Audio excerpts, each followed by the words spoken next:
Good Hello evening, ma'am. everyone. Good evening. Welcome to Jadev classes for JRF and this is Meenakshi Singh और आज हम लोग यहाँ पर डिस्कस करेंगे। आज हम लोग एक काफी इंपॉर्टेंट टॉपिक डिस्कस करने वाले हैं और टॉपिक है थ्योरी ऑफ सोवरेनिटी का। ठीक है, सो जल्दी से सारे लाइव आ जाओ। हेलो एवरीवन, गुड इवनिंग सभी बच्चों को। मैम ये कौन सी यूनिट में आता है ये टॉपिक? इससे क्वेश्चन आते हैं आप लोगों के। सोवरेनिटी अलग से नहीं दिया हुआ है, ठीक है। ये वेस्टर्न पॉलिटिकल थॉट में जो बाकी सब थिंकर्स बोलते हैं ना, जैसे हॉब्स हैं, रूसो हैं, है ना। जैसे रूसो जो है वो रूसो बोलते हैं इस पर, ये बोलते हैं पॉपुलर पर, है ना। और उन्होंने बोली थी, हॉब्स ने एब्सोल्यूट पर बात की, जॉन लॉक लिमिटेड सोवरेनिटी की बात करते हैं। तो ये इंपॉर्टेंट हो जाता है, इससे क्वेश्चंस भी आते हैं। कुछ ऐसे भी टॉपिक्स हैं बेटा सिलेबस में जो नहीं है, लेकिन उससे वाइड क्वेश्चंस आते हैं, मतलब उसमें ब्रीफ में पूछ लिया जाता है आपसे। ठीक है, hello ma'am, good evening. Good evening सभी बच्चों को। Very good evening to all. कैसे हो आप सब? तैयारी कैसी चल रही है भाई? मैम अच्छी चल रही है। चलो ठीक है, ओके।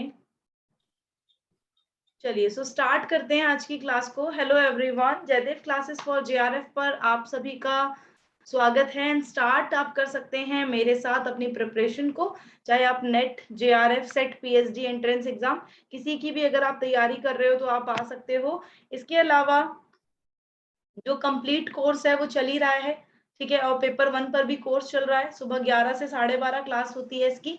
और जो सेकंड पेपर है आज उसकी क्लास है 9 से 10 होती है पेपर 1 की। सो क्लास मोड जो है वो ऑनलाइन, मतलब जैसे आप लोगों को अभी पढ़ा रही हूँ वैसे ही होता है, ठीक है। 1 मार्च से आपका कंप्लीट कोर्स की क्लासेस स्टार्ट हुई थी। अगर जो भी बच्चा आना चाहता है आ सकता है। अप्रैल की और जो मार्च की 9-10 दिन की क्लासेस है, 9 दिन की क्लासेस, वो आप लोगों को रिकॉर्डेड मिल जाएंगी। आप 1 मंथ का भी सब्सक्रिप्शन ले सकते हो, 3 मंथ का, 6 मंथ का, 12 मंथ, 24 मंथ का, ठीक है। तो जो भी स्टूडेंट आना चाहे आ सकते हैं। इसके अलावा अभी 3 मंथ का ले लोगे वैसे बेस्ट रहेगा आपका। 3 महीने का आपको 4,000 रुपए में मिलेगा।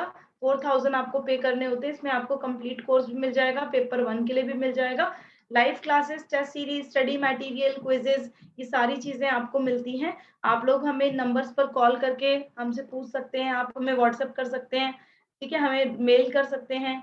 एंड इसके अलावा और जो मेरा सेकंड नेट जेआरएफ का बैच है जून 2022 के लिए, तो प्रैक्टिस कोर्स आ रहा है पॉलिटिकल साइंस पर। इसमें मैं आपको एक्सपेक्टेड एमसीक्यूज करवाऊंगी, तो प्रिपेयर कर सकते हो एनटीए यूजीसी नेट एग्जाम के लिए। ये वाला जो आपका रहेगा ये बहुत ज्यादा बेनिफिशियल रहने वाला है आप लोगों के लिए कोर्स, ठीक है। तो इसका जो भी यहाँ पर ये जो कोर्स स्टार्ट हो रहा है वो 5 मई से स्टार्ट हो रहा है। 5 मई से ये कोर्स स्टार्ट हो जाएगा। इसकी ड्यूरेशन जो है वो 2 मंथ है, रखी गई है।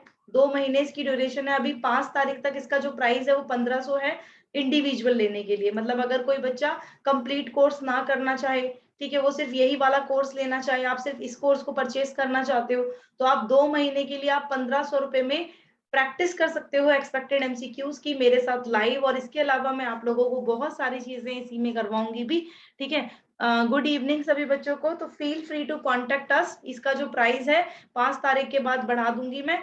और अगर कोई बच्चा सब्सक्रिप्शन लेना चाहता है तो आप पेमेंट कर सकते हो फोन पे हमें नंबर्स पर कॉल करके हमसे बात कर सकते हो, ठीक है। साथ ही साथ जो भी आपकी क्वायरी है, कोई भी डाउट है तो वो पूछ सकते हो।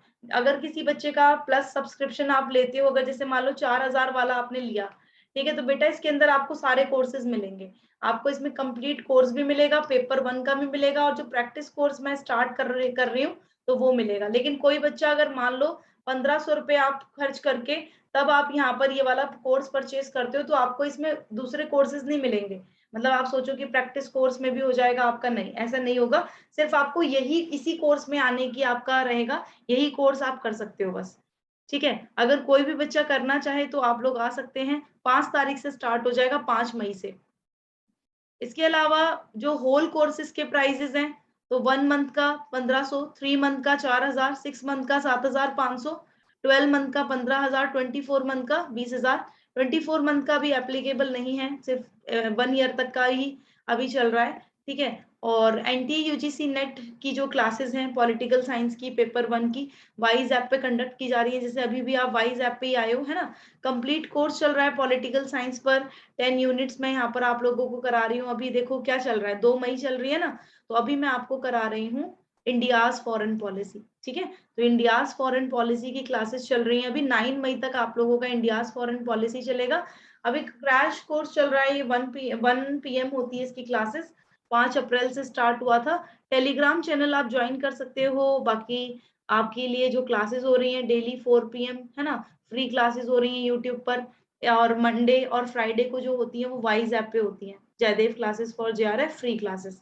चलिए सो स्टार्ट करते हैं। आज जो मैं आप लोगों को पढ़ाने वाली हूँ, कल हम लोग MCQs करेंगे, तो कल की जो क्लास होगी आपकी, तो वो कहाँ होगी, वो यूट्यूब पर होगी। वहां पर मैं पोल के थ्रू आप लोगों को करवाऊंगी। आज हम लोग यहाँ पर डिस्कस करेंगे theory of sovereignty. Theory of sovereignty काफी ज्यादा इंपॉर्टेंट कॉन्सेप्ट हो जाता है। ठीक है, अब आप लोगों का जो एग्जाम है, तो अभी एप्लीकेशन फॉर्म फिल हो रहे हैं, आप लोग भी टाइम से कर देना एप्लीकेशन फॉर्म फिल। ठीक है, इसको बोलते हैं संप्रभुता का सिद्धांत। संप्रभुता क्या होती है, सोवर्निटी क्या होती है।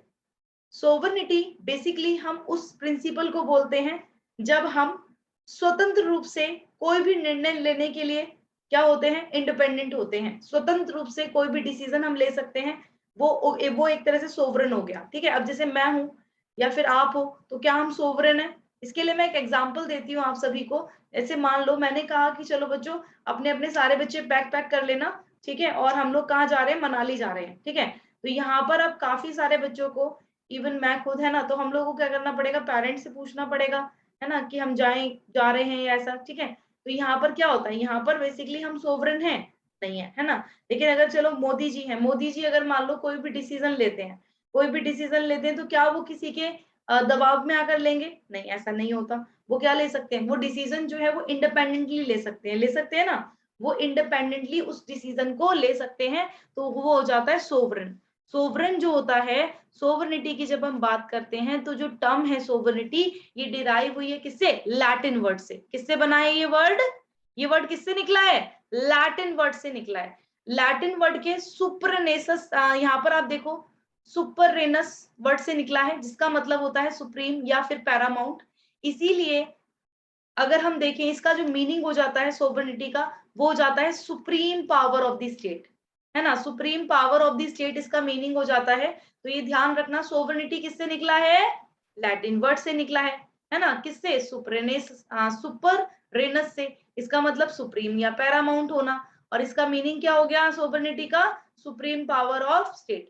तो जो आइडिया है सोवरेनिटी का, वो इंटेल करता है कि there is a political authority in a community, है ना। हमारे यहाँ पर अगर आप देखो, जो सोवरेनिटी का मीनिंग है वो क्या बताता है, वो कहता है कि हमारे यहाँ पर एक पॉलिटिकल अथॉरिटी है कम्युनिटी में, है ना, और undisputed legal rights of determine framework of rules regulation, है ना, गवर्न करेगी मेंबर ऑफ द कम्युनिटी पर, करती है। जैसे हमारे यहाँ स्टेट है, स्टेट अगर आप देखोगे तो क्या वो हम पर गवर्न करता है, बिल्कुल करता है ना। हमारे लिए लीगल राइट्स को फ्रेम आउट करता है, रूल रेगुलेशंस को फ्रेम आउट करता है, फ्रेमवर्क करता है। तो हिंदी में देखेंगे सारे बच्चे, अगर हम बात करें संप्रभुता की, तो संप्रभुता शब्द लैटिन शब्द के सुप्रेनस से निकला है। किससे निकला है, सुप्रेनस। ठीक है, जिसका मतलब क्या होता है बेटा, सर्वोच्च या सर्वोपरि। अब ये जो टॉपिक मैं आज आप लोगों को पढ़ा रही हूँ ना, ये आपके सिलेबस में आप देखोगे कहीं पर भी नहीं मिलेगा, लेकिन क्वेश्चन आते हैं।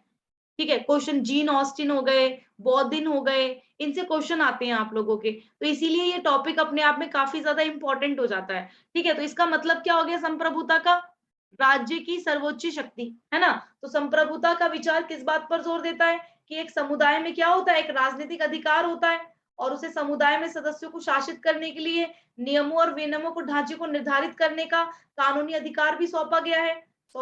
अगर आप देखो, अगर वहां पर जैसे कोई सोवरेन है, एक कम्युनिटी में अगर कोई सोवरेन है, तो वो बेसिकली क्या करेगा, वो सारे रूल रेगुलेशंस को क्या करेगा, फ्रेमवर्क करेगा, उनको फ्रेम करेगा ना। तो ये ध्यान रखना। अब देखो, जो ये वर्ड है ना, ये वर्ड है सोवरेनिटी, ये एक टेक्निकल टर्म है।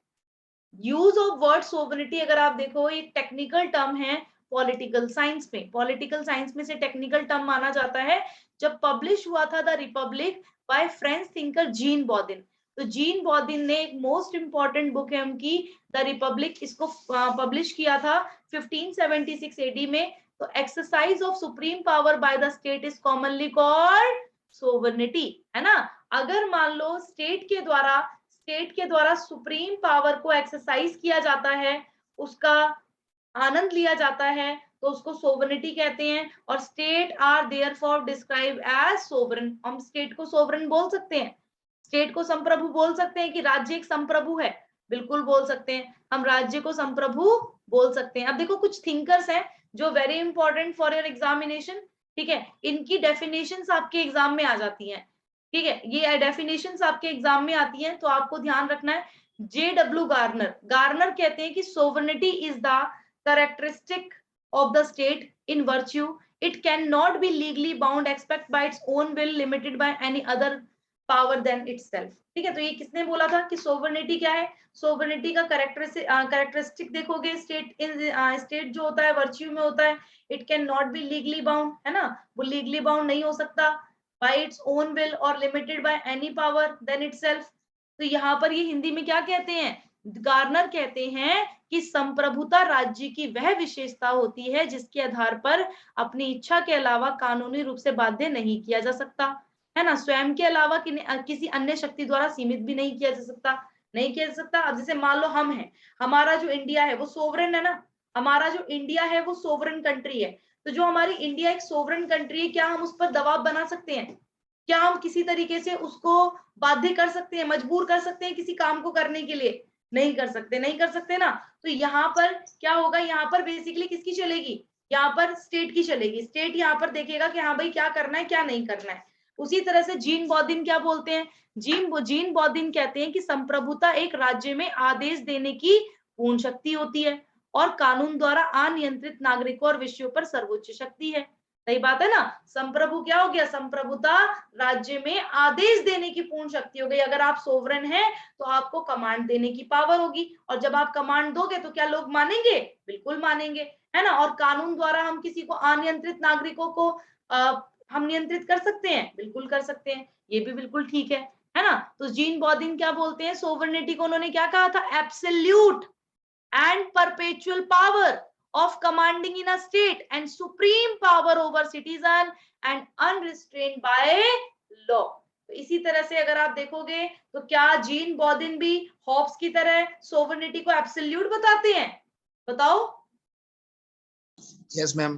यस, है ना। तो उन्होंने भी, जीन बॉदिन ने भी क्या किया? सोवरेनिटी को एब्सोल्यूट बताया, है ना, एब्सोल्यूट बताते हैं। और हॉब्स ने भी एब्सोल्यूट बताया था। चलो अब देखो, मैंने यहाँ पर और भी थिंकर्स के लिखे हुए हैं, ठीक है। तो जे बॉदिन का एक और डेफिनेशन आती है, supreme power over citizen and subject understand by laws. तो ये लास्ट वाली लाइन हो गई जो यहाँ पर थी, देखो ये रही, है ना, जो ये लास्ट में नहीं लिख रहे थे कि citizen and subject unrestrained by law, यही वाली डेफिनेशन हो गई। तो ध्यान रखना, लास्ट की क्या बोलते हैं? लास्ट की मॉडर्न स्टेट एक टेरिटोरियल सोसाइटी है जो डिवाइड होती है गवर्नमेंट एंड सब्जेक्ट में, और क्लेम करते हैं allotted physical area supremacy over all other institution, ठीक है। तो यहाँ पर हेरोल्ड जे लास्की कहते हैं कि मॉडर्न स्टेट जो होता है वो एक ऐसी टेरिटोरियल सोसाइटी होती है जो 2 पार्ट्स में डिवाइड होती है। एक होती है गवर्नमेंट, दूसरी होती है सब्जेक्ट। सब्जेक्ट मतलब लोग, आम लोग, है ना, जो क्लेम करती है फिजिकल एरिया को कि इनको अलॉट की गई है ये फिजिकल एरिया, ये जो फिजिकल एरिया है इनको अलॉट किया गया है। और यहाँ पर सुपरमेसी होती है ओवर ऑल अदर इंस्टीट्यूशन, किसकी? गवर्नमेंट की होती है, गवर्नमेंट की ऑल ओवर अदर इंस्टीट्यूशंस पर उनकी सुपरमेसी होती है। अब ह्यूगो ग्रॉटियस क्या बोलते हैं बेटा? ह्यूगो ग्रॉटियस, अब यहाँ पर ह्यूगो ग्रॉटियस का देखते हैं। ह्यूगो ग्रॉटियस कहते हैं कि सोवरेनिटी का मतलब है फ्रीडम फ्रॉम फॉरेन कंट्रोल। अब ये भी एक बार आई थी पेपर में, ठीक है, ये किसी सेट के पेपर में आई थी, very important for your examination, ठीक है, ये सेट के पेपर में पूछी गई थी कि who said that sovereignty means freedom from foreign control. इस संप्रभुता का मतलब किसी विदेशी शासन या विदेशी कंट्रोल से मुक्ति है, स्वतंत्रता है। तो ये कौन बोलते हैं? ये बोलते हैं ह्यूगो ग्रॉटियस। कौन बोलते हैं? ह्यूगो ग्रॉटियस ने बोला था, ठीक है। तो ये ध्यान रखना, ह्यूगो ग्रॉटियस, संप्रभुता का अर्थ है विदेशी नियंत्रण से स्वतंत्रता। लास्की क्या कहते हैं? आधुनिक राज्य एक क्षेत्रीय समाज है ना, और यहाँ पर 2 पार्ट्स में डिवाइड है, एक सरकार और दूसरे विषय, और भौतिक क्षेत्र के साथ साथ अन्य संस्थानों पर वर्चस्व का दावा करता है, ठीक है। तो ये ध्यान रखना। अब देखो बर्गेस क्या बोलते हैं, JW बर्गेस, ये कहते हैं मैं समझता हूं originally absolute unlimited universal power over individual and all association of subject. इन्होंने कहा कि मेरे अकॉर्डिंग पता है सोवरनिटी क्या है, उन्होंने कहा एक सोवरनिटी ओरिजिनल है, सोवरनिटी एब्सोल्यूट है, सोवरनिटी अनलिमिटेड है, सोवरनिटी यूनिवर्सल पावर है किसके ऊपर, इंडिविजुअल के ऊपर, ऑल एसोसिएशन ऑफ सब्जेक्ट्स के ऊपर। ये एक तरीके की क्या हो गई, ये आपकी एब्सोल्यूट और यूनिवर्सल पावर हो गई। विलोबी ने भी सोवरनिटी को क्या कहा, सुप्रीम विल ऑफ स्टेट बोला। तो ध्यान रखना जो विलोबी हैं जिसको आप लोग पब्लिक एडमिनिस्ट्रेशन में पढ़ते हो, तो ये बेसिकली सोवरनिटी को कहते हैं कि सुप्रीम विल है ये स्टेट की। अब ये जो मैं आप लोगों को डेफिनेशंस करा रही हूँ ना, ये बहुत इंपॉर्टेंट है, ठीक है। 2 मिनट रुकना।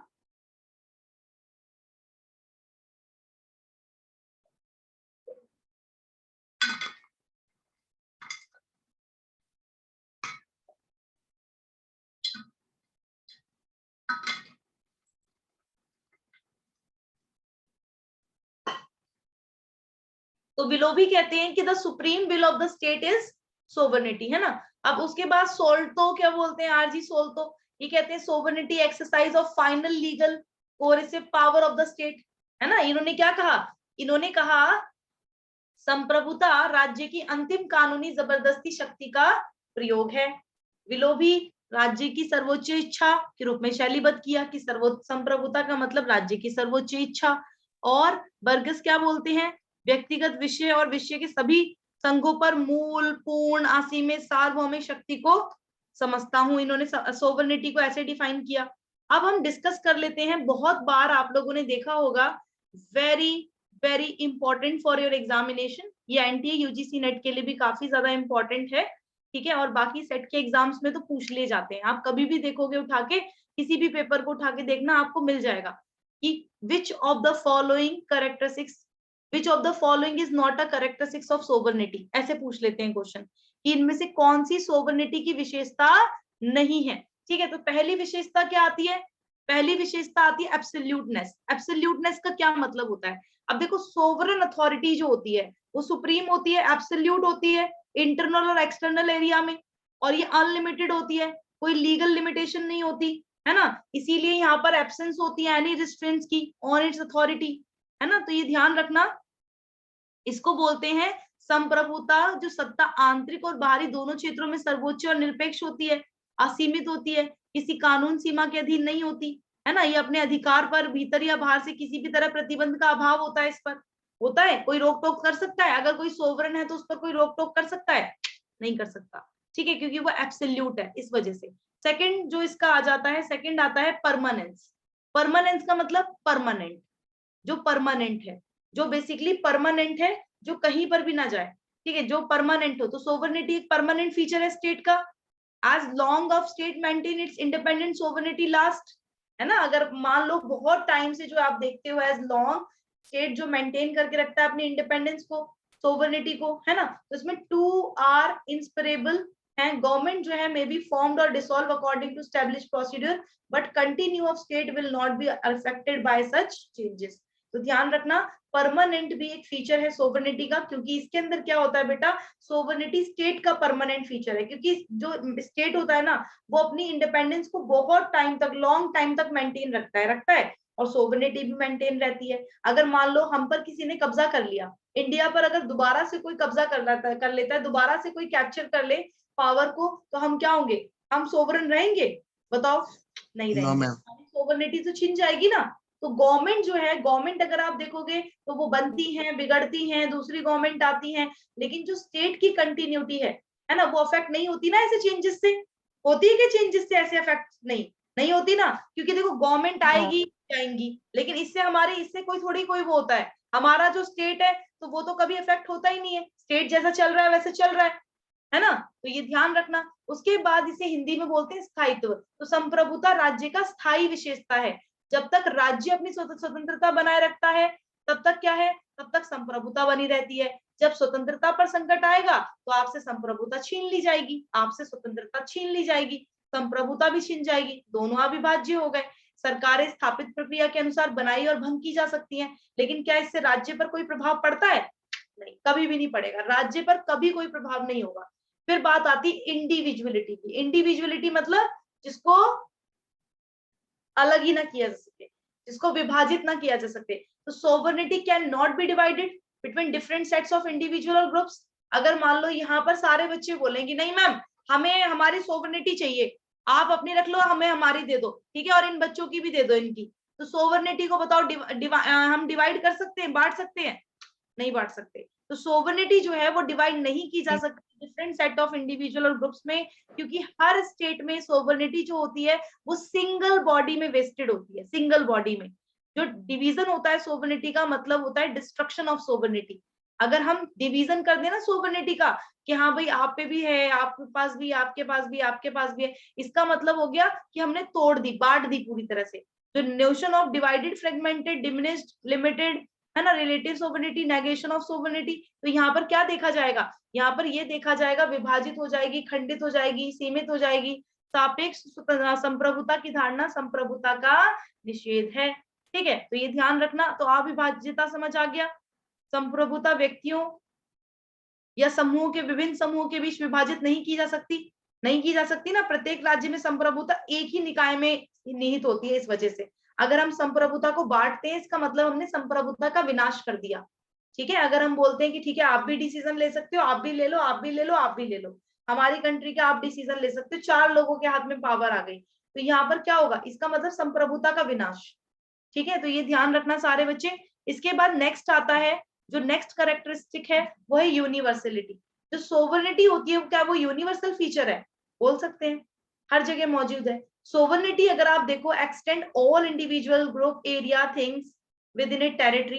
तो sovereignty all comprehensive in nature में। सोवरेन स्टेट जो होता है वो रिकॉग्नाइज नहीं करता existence of any rival with its jurisdiction. neither any person nor an organization can affect the sovereignty of state within its territory। तो देखो यूनिवर्सलिटी का मतलब क्या होता है? यूनिवर्सलिटी का मतलब होता है जो चीज सार्वभौमिक हो। तो सोवर्निटी क्या सार्वभौमिक है? बिल्कुल सार्वभौमिक है, क्योंकि ये क्या करती है? ये एक्सटेंड करती है इंडिविजुअल को, ग्रुप एरियाज को, है ना, अपनी टेरिटरी तक। और सोवर्निटी जो है वो कॉम्प्रिहेंसिव है नेचर में। कॉम्प्रिहेंसिव का मतलब क्या होता है? देखो संप्रभु अपनी प्रकृति में सर्वव्यापक है, मतलब आप जहां भी देखोगे वहां पर आपको सोवर्निटी दिखाई देगी। एक संप्रभु राज्य अपने अधिकार क्षेत्र में किसी प्रतिद्वंदी के अस्तित्व को मान्यता नहीं देता, नहीं देता ना। आप जैसे मान लो एक संप्रभु राज्य की सोवरेन कंट्री है, तो यहाँ पर जो भी इसका प्रतिद्वंदी होगा तो वो इधर अगर वो इसका कर ले, अगर वो यहाँ पर कब्जा जमा ले, तो क्या वो उसको मान्यता दे देगा, रिकॉग्नाइज कर देगा? नहीं, कभी भी नहीं। ना तो कोई व्यक्ति और ना ही कोई संगठन अपने क्षेत्र के भीतर राज्य की संप्रभुता को प्रभावित कर सकता है। कोई भी नहीं कर सकता, मैं भी नहीं कर सकती, मैं भी नहीं कर सकती, ठीक है। तो ना तो कोई व्यक्ति और ना ही कभी संगठन वो राज्य के भीतर की संप्रभुता को कभी इफेक्ट ही नहीं कर सकता। अब इनएलिजिबिलिटी का मतलब क्या होता है? इनएलिजिबिलिटी मतलब जिसको हम सेपरेट ना कर पाए, ठीक है, जिसको हम सेपरेट ना कर पाए। तो एलिएशन, एलिएशन पर कॉल बोलते हैं। कार्ल मार्क्स ने बोला था एलिएशन पर, याद है आपको? एलिएशन पर कार्ल मार्क्स बोलते हैं। तो सोवर्निटी जो है can no more be alienated. Alienation from life, हाँ बिल्कुल, ठीक है। उन्होंने 4 प्रकार के बताए थे, अभी हम डिस्कस करेंगे उन पर। तो सोवर्निटी जो है उसको एलिएट नहीं किया जा सकता, अलगाव नहीं किया जा सकता। इसका मतलब क्या हो गया? इसका मतलब हिंदी में अलगाव कहते हैं, यानी किसी चीज को अलग करना, है ना। तो फ्रॉम द स्टेट, स्टेट से अलग नहीं किया जा सकता ना। then a tree can align with its right to sprout, or man can transfer his life personality without self destruction। तो यहाँ पर देखो संप्रभुता को अलग नहीं किया जा सकता, किससे? राज्य से, क्योंकि एक पेड़ अपने अंकुरित होने के अधिकार को अलग कर सकता है, एक व्यक्ति अपने जीवन और व्यक्तित्व को आत्मविनाश के बिना स्थानांतरित कर सकता है। संप्रभुता को अब और नहीं हटाया जा सकता, क्योंकि पेड़ अपने अंकुरित होने के अधिकार को अलग कर सकता है, एक व्यक्ति अपने जीवन और व्यक्ति को।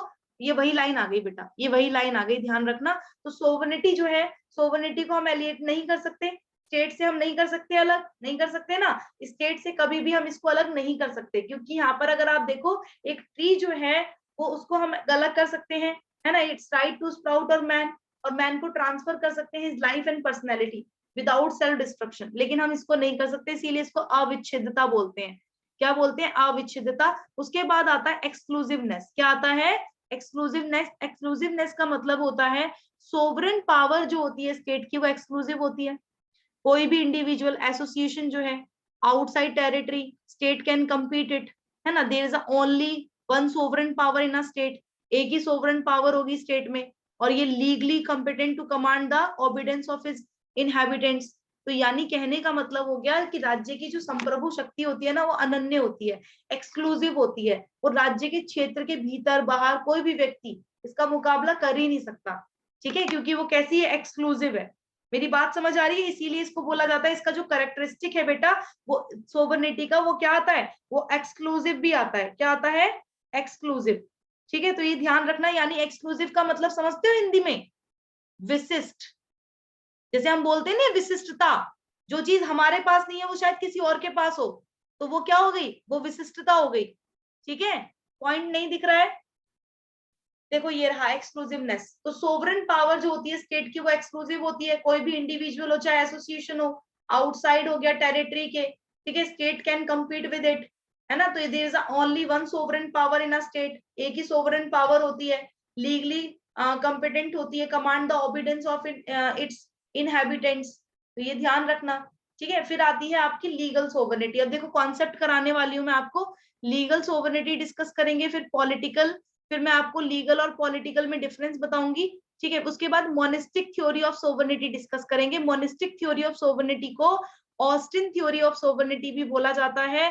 ठीक है, और फिर हम जॉन ऑस्टिन के बारे में भी डिस्कस करेंगे। जॉन ऑस्टिन कौन थे?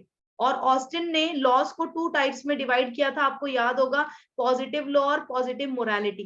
तो ये भी डिस्कस करेंगे, ये बहुत ज्यादा इंपॉर्टेंट है। ठीक है, फिर इसके मेन पॉइंट्स आ जाएंगे। फिर एक आपकी प्लूरलिस्ट थ्योरी ऑफ सोवरेनिटी भी आती है। ठीक है, ये पूरा कंप्लीट कराने के बाद मैं आप लोगों को इसकी पीडीएफ जो है वो मैं दे दूंगी। ठीक है, ये इंपॉर्टेंट पॉइंट्स हो गए, तो ये इतना ही है। ये बहुत ज्यादा इंपॉर्टेंट है, इससे पक्का आप लोगों को देखना चीजें बहुत ज्यादा अच्छे से क्लियर होंगी और आप चीजों को समझ भी पाओगे कि कौन क्या कहता है। अच्छा, सबको समझ आया? चलो मेरे को बताते हुए चलना हमने कौन कौन सी चीजों को डिस्कस किया था। ठीक है, चलो स्टार्ट करें। ठीक है, सबसे पहले हमने कैरेक्टरिस्टिक्स ऑफ सोवरेनिटी में क्या पढ़ा था? Absoluteness, absoluteness.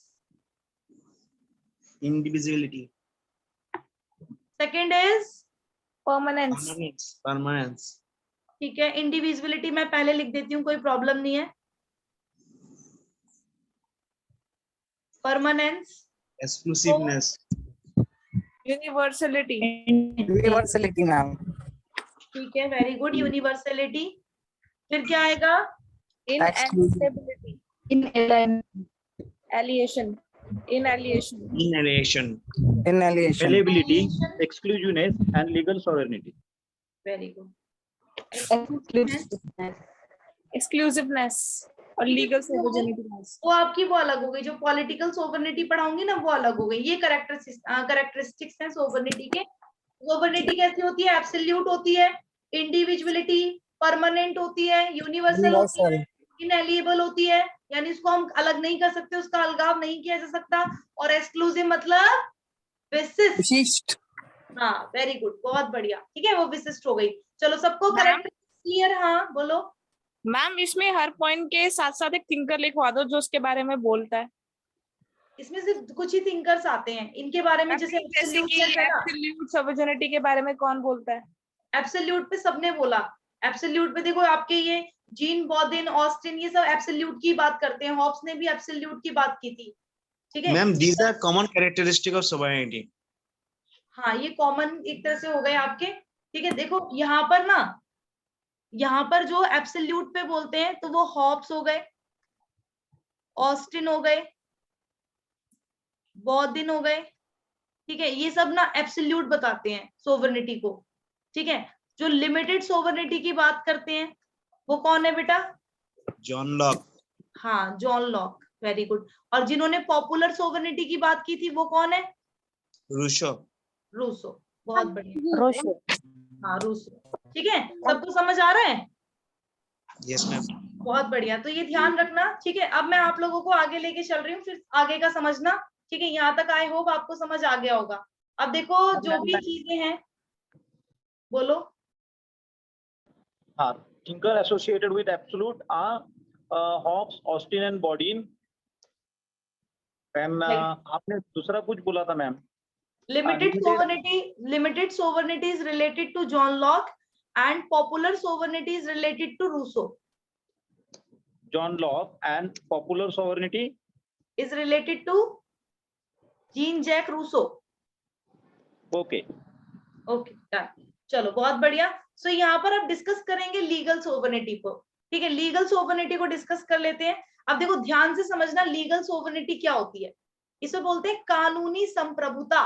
ठीक है, इसे बोलते हैं कानूनी संप्रभुता। जो कॉन्सेप्ट है लीगल सोवर्निटी का, आज अगर आप देखो तो ये जो लीगल सोवर्निटी का कॉन्सेप्ट है, ये बहुत ही इंपॉर्टेंट एस्पेक्ट है। ठीक है, आइडिया ऑफ सोवर्निटी में, जो क्योंकि कॉन्सेप्ट जो है लीगल सोवर्निटी का, तो लीगल सोवर्निटी अथॉरिटी होती है जिसमें within a government which by law has power to issue final commands. सही बात है ना। यहाँ पर जो अथॉरिटी होती है, जो भी सोवरन होती है, या हम उसे अथॉरिटी भी बोल सकते हैं, वो गवर्नमेंट के विद इन होती है ना। तो उसके पास वो क्या करती है, लॉ हैज पावर, जो कानून होते हैं उसमें कुछ पावर होती है कि वो क्या कर सकती है, फाइनल कमांड्स को इशू कर सकती है।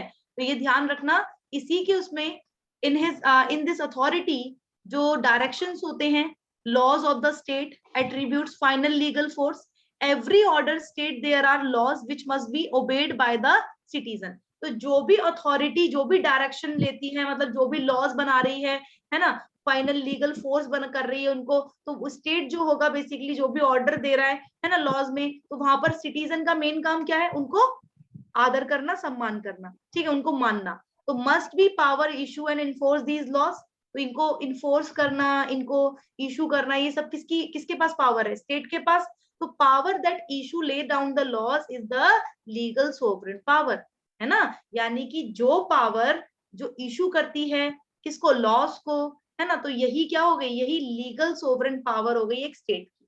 अब हिंदी में समझ लो। देखो कानूनी संप्रभुता की अवधारणा क्या बोलती है बेटा, कानूनी संप्रभुता की अवधारणा ये कहती है कि सरकार के भीतर अधिकार है कानून द्वारा अंतिम आदेश जारी करने का।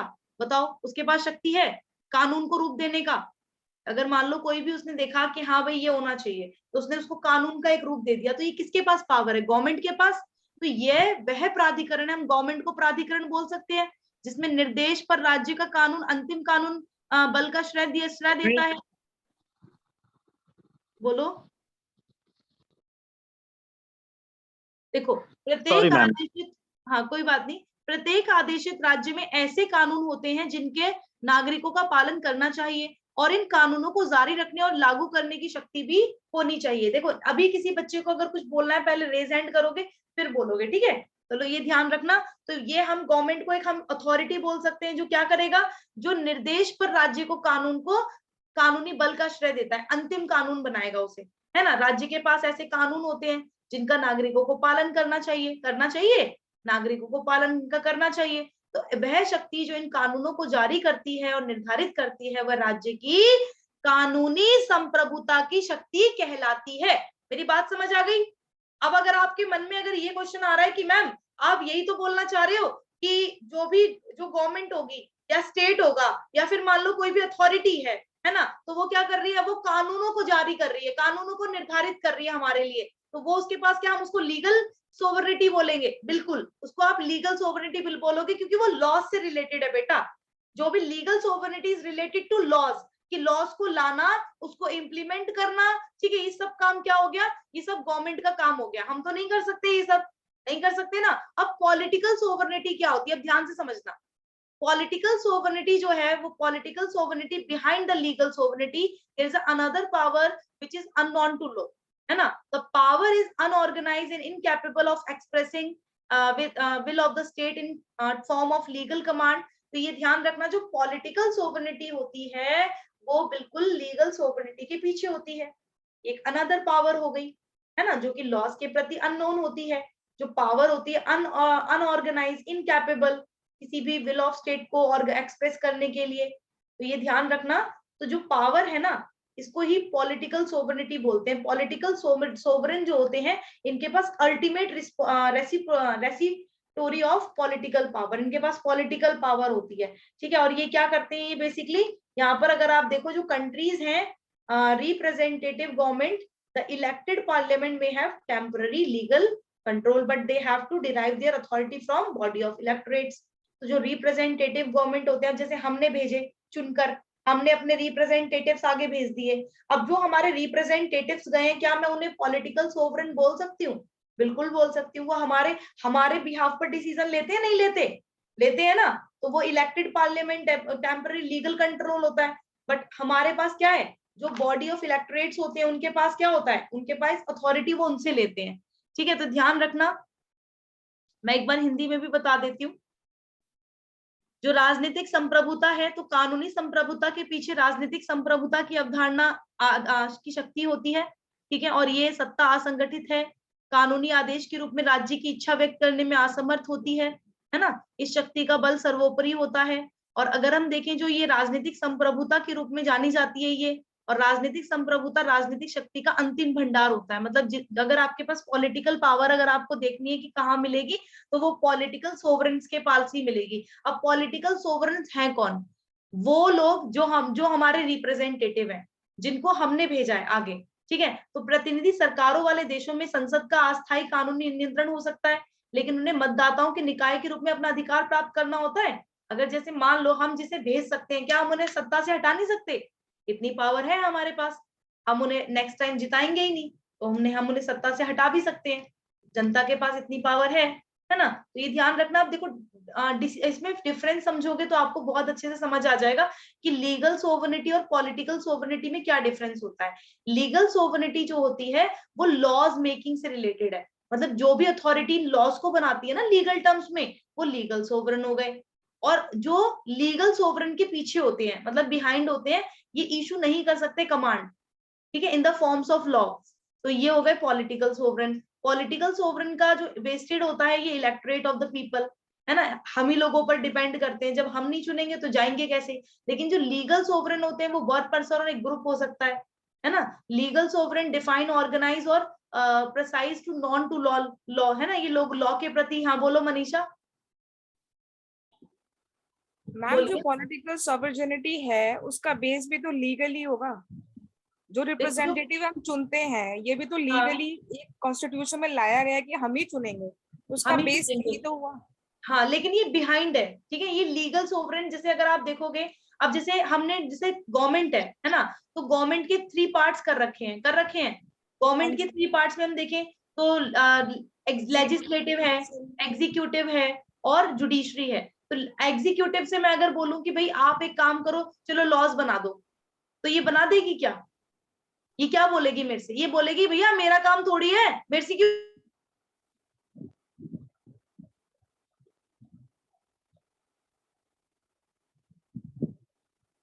हमारे लिए लॉ मेकिंग कर।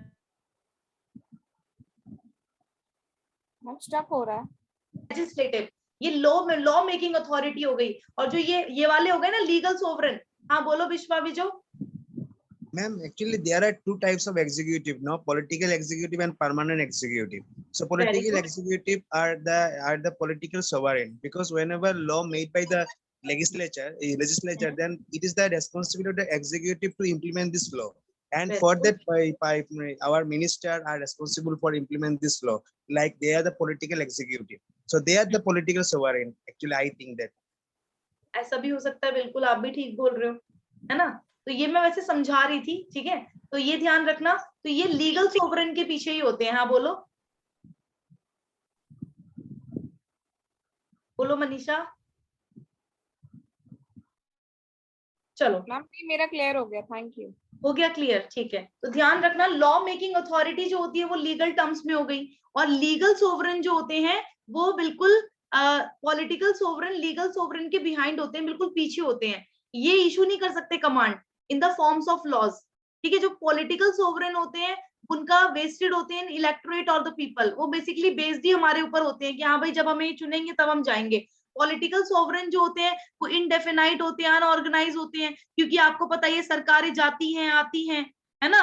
लेकिन जो लीगल सोवरेन होते हैं, जैसे कि आप लोगों के, जैसे आप देखोगे जैसे आईएएस होते हैं, है ना, आईएएस हो गए, आईपीएस हो गए, क्या ये भी गवर्नमेंट के साथ साथ बदलते हैं? क्या ये भी गवर्नमेंट के साथ साथ बदलते हैं क्या? बताओ। No, नहीं बदलते ना, ये नहीं बदलते। They are permanent, ma'am. They are permanent, बिल्कुल ठीक है। तो ये क्या हो गए, ये एक तरीके के लीगल हो गए, जो बिल्कुल डिफाइन है, ऑर्गेनाइज्ड है, ठीक है, और इनको पता है लॉ के बारे में। ये recognise by lawyers and courts, है ना, ये रिकॉग्नाइज होते हैं। क्या ये can not go against the will of political sovereign? Political sovereign के अगेंस्ट जा सकते हैं ये लोग? लीगल सोवरेन नहीं जा सकते, और लीगल सोवरेन इलेक्ट होते हैं पॉलिटिकल सोवरेन द्वारा ही। अब बताओ, अगर मुझे आईएएस बनना है, आईपीएस बनना है, मैम जो भी लीगल होगा उसके अगेंस्ट कोई भी नहीं जा सकता। लीगल सोवरेन ना पॉलिटिकल सोवरेन के अगेंस्ट कभी नहीं जा सकता, क्योंकि भैया चुनने वाला करता धरता वही है। अगर जैसे मैं बोलूं कि मैं प्रेसिडेंट के अगेंस्ट जा सकती हूँ, तो मैं प्रेसिडेंट के अगेंस्ट जा सकती हूँ? नहीं जा सकती, नहीं जा सकती ना, क्योंकि शायद उन्होंने ही मुझे चुना है।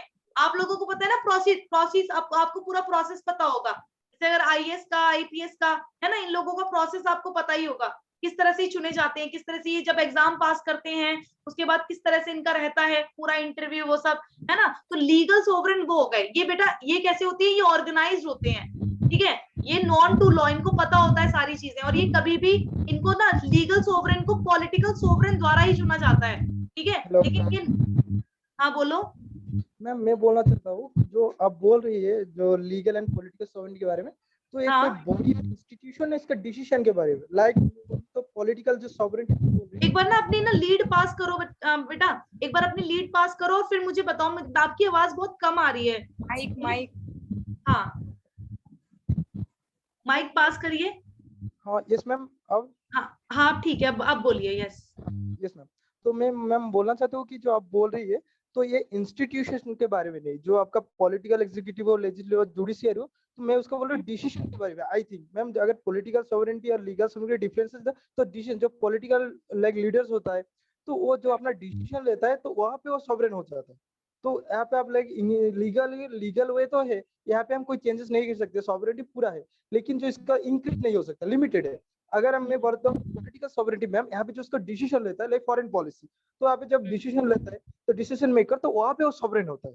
मुझे लगता है इंस्टीट्यूशनल बॉडी के बारे में यहाँ पे नहीं कहा गया है, यहाँ पे जो डिसीजन लेता है उस डिसीजन के बारे में लाइक डिफरेंसेस बोल रही। देखो यहाँ पर बस मैं समझाने के लिए बोल रही थी। यहाँ जो मैंने लिया था ना, ये गवर्नमेंट का लेजिस्लेटिव, एग्जीक्यूटिव, जुडिशरी, ये मैंने बस ऐसे ही ले लिया था ताकि बच्चे समझ जाएं। लेकिन जब विश्वा बिजो ने बताया कि मैम ऐसे करके बता दो, ठीक है, एक परमानेंट एक नॉन परमानेंट। अब यहाँ पर जो पॉलिटिकल सोवरेन होते हैं, है ना, देखो यहाँ पर हमारे जो पॉलिटिकल सोवरेन होते हैं उनको तो हम ही चुनकर भेजते हैं ना, उनको तो हम चुनते हैं। लेकिन जो लीगल सोवरेन होते हैं, क्या उन्हें हम चुनते हैं? नहीं मैम, उन्हें हम नहीं चुनते, उन्हें पॉलिटिकल सोवरेन चुनते हैं। जैसे कि आईएएस हो गए, आईपीएस हो गए, ये बड़े बड़े जो उस पे जाते हैं, यूपीएससी के चेयरमैन हो गए, है ना मैम। लेकिन यहाँ पे क्या है, जो आप बोल रहे हैं जो हम सिलेक्ट करके जो होता है, तो वो परमानेंट सोवरेन है क्या? लाइक पॉलिटिकल लीडर्स सोवरेन है क्या? कोई भी डिसीजन ले सकता है। लाइक मैम मैं बोल रहा था, जो केशवानंद भारती केस था, तो यहाँ पे जो हम देखते थे जुडिशियरी और लाइक पार्लियामेंट के बाद लाइक डिस्टर्बेंस चल रहे थे, तो यहाँ पे वो सोवरेन है या नहीं? तो मेरा सवाल है मैम, जो नॉन परमानेंट है, लाइक जो एमपीएस एमएलएज है, जो हम सिलेक्ट करते हैं, वो क्या सोवरेन है? अगर सोवरेन है, ये डिसीजन लेते हैं बेटा, ये डिसीजन लेते हैं, लेकिन ये इसके अगेंस्ट नहीं जाते हैं। हाँ मैं मान सकता हूँ सॉवरेन है, लेकिन सॉवरेन का भी एक फॉर्म होता है लिमिटेड। तो मैं मानना सॉवरेन का मतलब तो कोई प्रेशर नहीं होगा। लेकिन यहाँ पे हम बहुत ऐसे केसेस देखे हैं 1973 टू लाइक 2022। हाँ बिल्कुल डिसीजन लेते हैं, तो उसके बाद जुडिशियरी रेस्ट्रिक्शन लगा देते हैं, तो बिल्कुल। तो यहाँ पे हम देख सकते हैं मैम, जो हम बोल रहे हैं कि जो सॉवरेन का जो पॉलिटिकल वॉइस, ये नहीं हो सकता, क्योंकि वो सॉवरेन नहीं है। वो एक लिमिटेड है, वो पॉलिटिकल प्रोसेस को ऑब्जर्वेशन करते हैं, उसको प्रोसीजर को फॉलो करते हैं, वो लिमिटेड है। तो यहाँ पे मैं मानना चाहता हूँ मैम, पॉलिटिकल टॉक को मैंने लाइक रेक्टिफाई करना चाहता हूँ। लीगल सोवरेन ना बोल सकते हो, जैसे आप बोल रहे हो ना लिमिटेड है, लिमिटेड आप बोल सकते हो। जैसे केशवानंद भारती मामला आप बता रहे हो, है ना। आप मैं बोलना चाहता हूँ, आप जो बोल रहे थे पॉलिटिकल लीडर्स नॉन परमानेंट, वो भी सॉवरेन, तो कैसे सॉवरेन हो सकते हैं? वो तो सॉवरेन मानना है जो लाइक एमपी एमएलए। लेकिन देखो जो भी पॉलिटिकल सोवरेन, देखो ये फिर डिबेट का मुद्दा हो जाता है, फिर ये डिबेट का मुद्दा हो जाता है। जैसे पॉलिटिकल सोवरेन है ना, अभी के टाइम पर अगर मोदी जी अगर कोई डिसीजन लेते हैं ठीक है, अगर फिर उसे आगे चल के कोई भी गवर्नमेंट आती है, चाहे वो कांग्रेस आती है या कोई आती है, फिर वो अगर उसे चेंज करती है तो फिर वो उनका मुद्दा है। लेकिन इस टाइम क्या है, अगर इस टाइम थियोरेटिकल एस्पेक्ट है, लाइक कोई थिंकर का ये खुद का ओपिनियन होता है, क्योंकि मैं उसका ओपिनियन पर है, कैरेक्टरिस्टिक पर है कि मैं उसका डिफरेंस, लाइक हम अगर जनरल एस्पेक्ट में देखेंगे मैम, लीगल एंड पॉलिटिकल में, तो यहाँ पे हम देख सकते हैं कि ऐसा हो ही नहीं सकता। जो हमारे इनफॉर्मेंट मेंबर्स ऑफ द पार्लियामेंट और द लेजिस्लेचर, वो सॉवरेन नहीं है, क्योंकि वो लिमिटेड है, वो स्ट्रक्चर है, वो एक फॉर्मुलेशन देखो है। ये चीजें, देखो ये चीजें पढ़ने में अलग हो जाती हैं। वैसे अगर आप देखोगे रियल लाइफ में समारेश आप करके चलोगे ना, तो वो आपको पूरा बिल्कुल उल्टा ही नजर आएगा। ठीक है, अब आप ऐसे फॉर एग्जांपल कैग पढ़ोगे, ठीक है, कैग पढ़ोगे तो आप बोलोगे कि मैम कहीं ना ये तो पूरा ही करप्शन से भरा हुआ है। आप लोकपाल पढ़ोगे तो आप बोलोगे मैम ये तो कुछ इसमें है ही नहीं ऐसा। मैं समझ पर है जो आप बोल रहे हैं, बस मेरा इतना है, जो नॉन परमानेंट जो मेंबर्स है वो पार्लियामेंट्री लेजिस्लेचर है, वो सॉवरेन नहीं है। मेरा मानना है वो सॉवरेन नहीं है। और सॉवरेन कैसे हो सकते हैं, क्योंकि अपने executive legislative organs of the government, तो हमारा जो सिस्टमैटिक है, तो यहाँ पे लीगल प्रोसेस को फॉलो करते हैं लिमिटेड पावर के साथ। तो इसलिए तो basic structure of the constitution according to Indian constitution, तो हमें अगर हमको देंगे सॉवरेन है, तो पार्लियामेंट और जुडिशियरी के रोल क्या रहेंगे? तो पार्लियामेंट अगर सॉवरेन है तो जुडिशियरी क्यों है? तो मेरा मानना है मैम, पॉलिटिकल टॉमी इंडियन कॉन्स्टिट्यूशन, अगर ये पॉलिटिकल थिंकर का ओपिनियन होता तो I am agree with you and like this opinion, but eventually I am not agree with you because political leaders are not be sovereign, because they have to देखो limit यहाँ पर जो है ना, ये जो है मैंने ये बुक से लिया हुआ है। ठीक है, आप देखोगे जो मैं भी पूरा कंटेंट बनाती हूँ, ठीक है, नहीं खुद नहीं लिखती हूँ मैं, बस ये मेरे को खुद बुकों से लेना पड़ता है। अब ये भी जो मैंने ये डिफरेंस लिया है ना, ये भी मैंने बुक से ही लिया है। ठीक है, ये मेरा कोई ओपिनियन नहीं है कि हाँ भाई ये law making authority legal sovereign होती है ना। मैम हाँ कैन आई सी? हाँ बोल सकते हो, बोलो।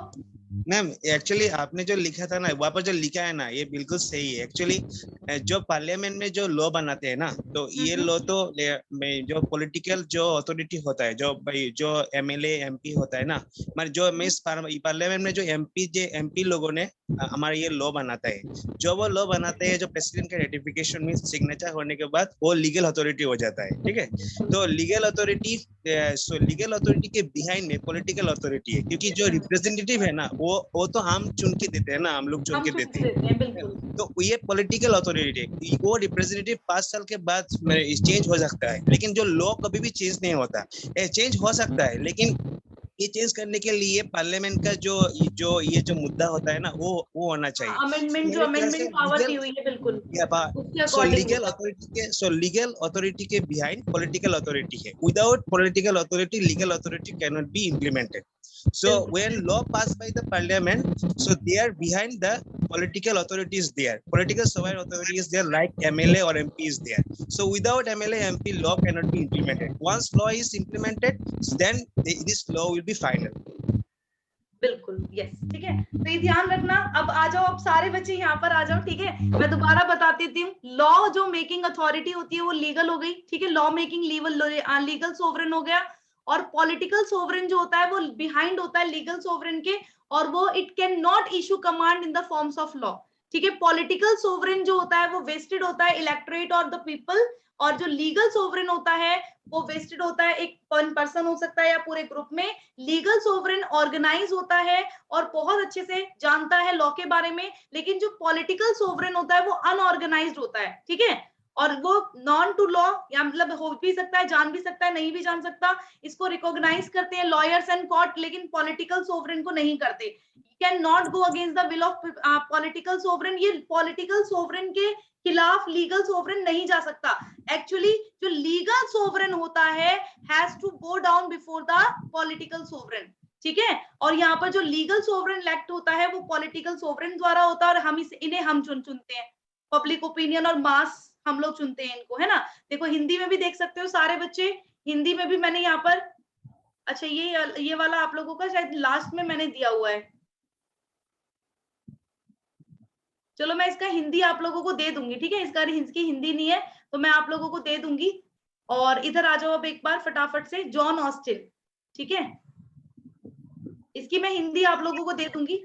मोनिस्टिक थ्योरी या फिर ऑस्टिन थ्योरी ऑफ सोवर्निटी की जब हम बात करते हैं बेटा, तो क्लासिकल थ्योरी जो सोवर्निटी की थी ये आर्टिकुलेट की गई थी किससे? Jean Bodin to John Austin. Jean Bodin से लेकर जॉन ऑस्टिन तक इस थ्योरी ऑफ सोवर्निटी को दिया गया। इन्होंने लीगल कैरेक्टर ऑफ सोवर्निटी पर एम्फेसिस किया था, जोर दिया था, और ये क्या बोलते हैं, इसीलिए इनकी लीगल थ्योरी ऑफ सोवर्निटी भी कही जाती है। इनकी थ्योरी को मोनिस्टिक थ्योरी ऑफ सोवर्निटी भी बोलते हैं, ज्यूरिस्टिक थ्योरी ऑफ सोवर्निटी भी बोलते हैं, लीगल थ्योरी ऑफ सोवर्निटी भी बोलते हैं, और ऑस्टिन थ्योरी ऑफ सोवर्निटी भी बोलते हैं। ध्यान रखना, ठीक है, इनकी थ्योरी को। तो बहुत बार आ जाता है कि who gave the monistic theory of sovereignty, तो राइट आंसर क्या आएगा यहाँ पर? Jean Bodin, John Austin. हाँ बोलो सरिता, बोलिए। ठीक है, तो ये ध्यान रखना। तो यहाँ पर आप लोगों का इसे अद्वैतवादी, न्यायिक, कानूनी, है ना, तो जीन बॉदिन से लेकर जॉन ऑस्टिन तक के विचारों द्वारा व्यक्त संप्रभुता को शास्त्रीय सिद्धांत में कानूनी चरित्र पर जोर देता है ये। ठीक है, दोनों ने दोनों के दोनों, चाहे वो बॉदिन हो चाहे वो ऑस्टिन हो, दोनों ने एब्सोल्यूट सोवर्निटी की बात की थी, लीगल सोवर्निटी की बात करते हैं, और इनकी सोवर्निटी को कानूनी सिद्धांत का भी रूप दिया जाता है, क्योंकि इनकी जो सोवर्निटी है वो बोलते हैं कि पूर्ण है, सार्वभौमिक है, अविभाज्य है। ठीक है, और ये राज्य को एक और अविभाज्य होने का आदेश देता है। ठीक है, तो ये ध्यान रखना।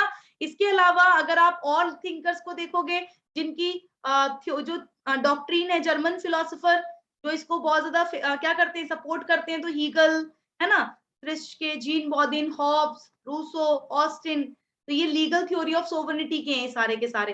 ठीक है, लेकिन अगर आप देखोगे तो रूसो की कौन सी है, ये पॉपुलर है इनकी, लेकिन यहाँ पर बात लीगल थ्योरी ऑफ सोवर्निटी की हो रही है, तो इन सब लोगों ने लीगल थ्योरी ऑफ सोवर्निटी को सपोर्ट किया था। ठीक है, तो ये ध्यान रखना। इसके अलावा जॉन ऑस्टिन कौन थे बेटा? इंग्लिश ज्यूरिस्ट थे, और ये ma'am we want to write that legal जो है वो। दे दूंगी ये वाली, ये पीडीएफ में आप लोगों को दे दूंगी, तो आप लोग आराम से कर लेना। Just 30 second. ओके, जल्दी करिए। अगर किसी बच्चे को ना समझ आया हो तो बता देना। मैम मोनिस्टिक क्यों कहते हैं इनकी थ्योरी को? अभी देखो, अभी सरिता हम पढ़ेंगे ना तो आप लोगों को पता चल जाएगा। इन्होंने लीगल थ्योरी पर क्या किया था, मेन फोकस किया था।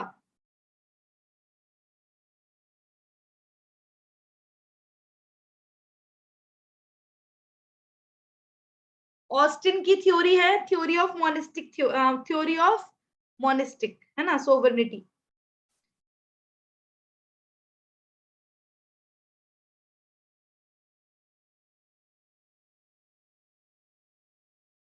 देखो, जो मोनिस्टिक होता है, मोनिस्टिक का मतलब क्या होता है?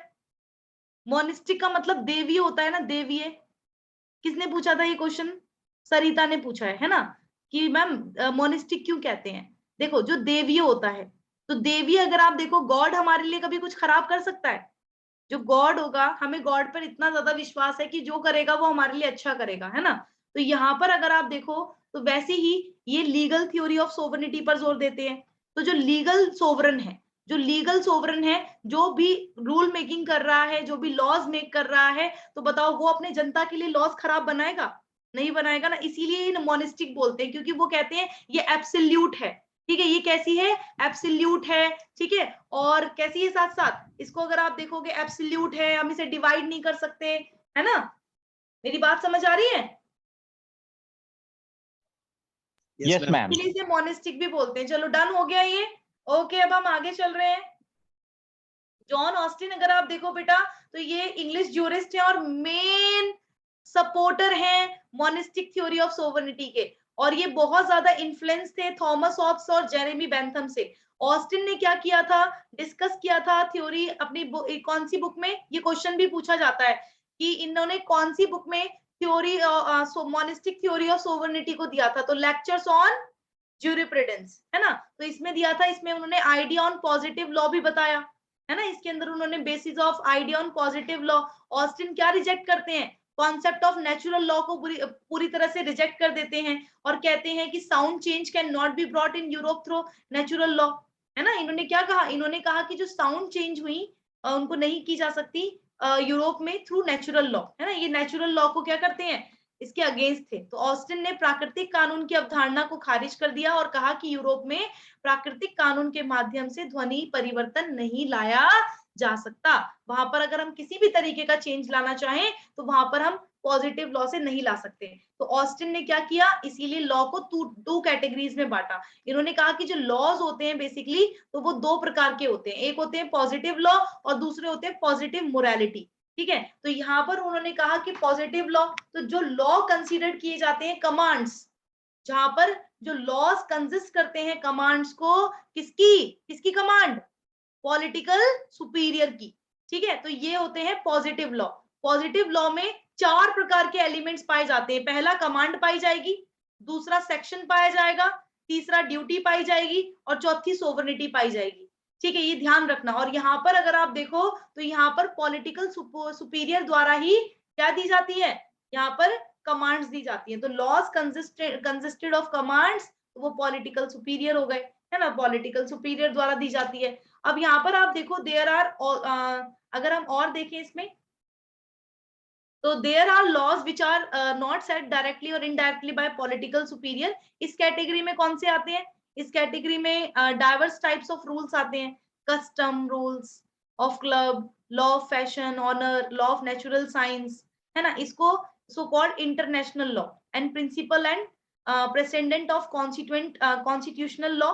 तो to all these Austin give the positive morality. दूसरे तरीके के हो गए ना, जो डाइवर्स टाइप्स के रूल्स हो गए, जो आपके डायरेक्टली या इनडायरेक्टली पॉलिटिकल सुपीरियर नहीं देता जिनको, तो वो आपके पॉजिटिव मोरालिटी में आ जाते हैं। देखो एक बार हिंदी में समझ लो, फिर आपको और अच्छे से समझ आ जाएगा। देखो ऐसे कानून जो राजनीतिक श्रेष्ठ द्वारा दिए जाते हैं, आदेश दिए जाते हैं, तो वो होते हैं सकारात्मक कानून।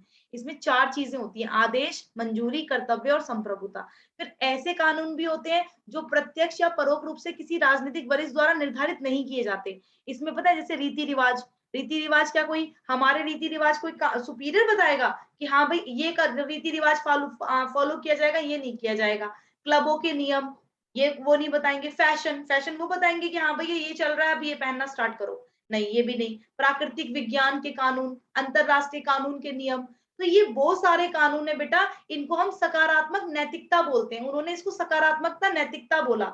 सकारात्मक कानून वो हैं जो बेसिकली किसी सुपीरियर पॉलिटिकल सोवरेन द्वारा डिसाइड किए जाते हैं, और जो आपके पॉजिटिव मोरालिटी वो है जो किसी पॉलिटिकल सोवरेन द्वारा डिसाइड नहीं किए जाते। ठीक है, तो ये ध्यान रखना। तो ऑस्टिन ने यही बताए थे। तो थ्योरी ऑफ ऑस्टिन की जो है ना सोवरेनिटी, तो वो क्या कहती है, वो कहती है कि if are determine human superior not in the habit of obedience to like a superior receive habitual obedience from bulk of given society, superior is sovereign, that society political and independent। तो यहाँ पर जो John Austin का यहाँ पर जो बताते हैं वो ये कहते हैं कि भाई यदि मान लो एक निर्धारित मानव श्रेष्ठ जो एक समान श्रेष्ठ की आज्ञाकारिता के आदत में नहीं है, तो किसी दिए गए समाज में आदतन आज्ञाकारिता प्राप्त होती है कि श्रेष्ठ संप्रभु है और समाज एक राजनीतिक और स्वतंत्र समाज है ना, जैसे हमारे लिए प्राइम मिनिस्टर, प्रेसिडेंट है ना। तो यहाँ पर अगर मान लो वो हमें बेसिकली कमांड देते हैं कि आपको ये करना है, ये नहीं करना है।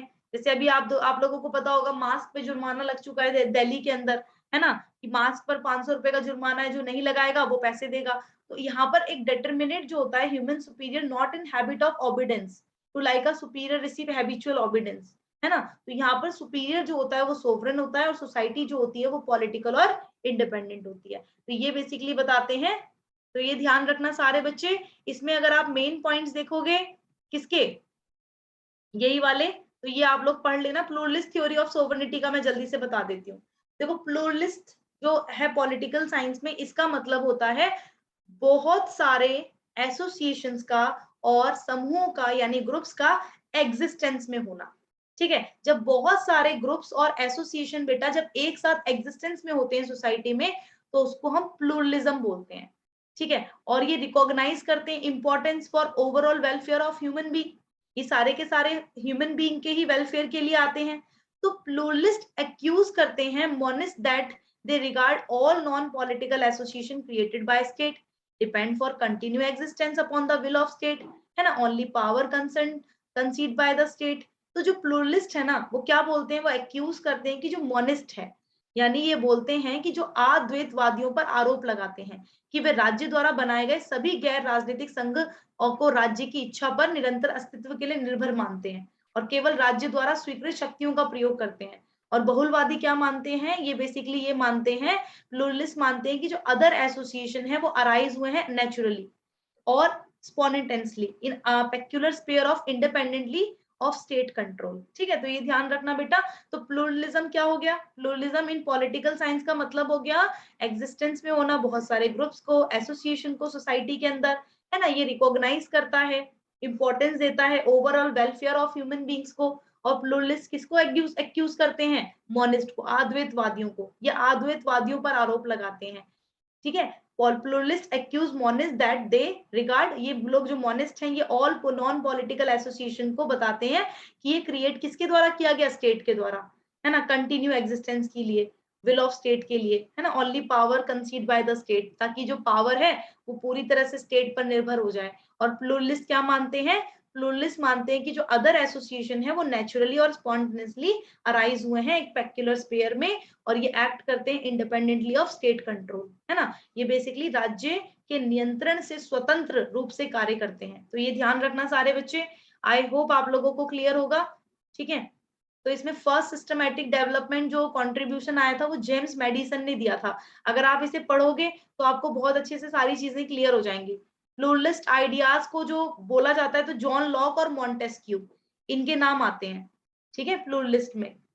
तो ये चीज सारे बच्चे पढ़ लेना, कर लोगे सारे बच्चे, बताओ जल्दी से, टाइम हो चुका है इस वजह से। चलिए, thank you so much everyone. और मैम वो मॉडिसन का लिखना था एक किसका के लिए, जेम्स मॉडिसन हाँ। ठीक है, तो यहाँ पर आप देखो, ये जो है मैं पीडीएफ अभी आप लोगों को दे रही हूँ। ठीक है, आप लोग कर लेना। Thank you so much everyone. समझ आया, समझ आया सब बच्चों को? Yes, ma'am. हाँ हाँ, पीडीएफ में। ओके, चलिए, thank you so much everyone and bye bye to all. Thank you. हम शाम को मिलेंगे पेपर 1 की क्लास में। Bye bye. Thank you.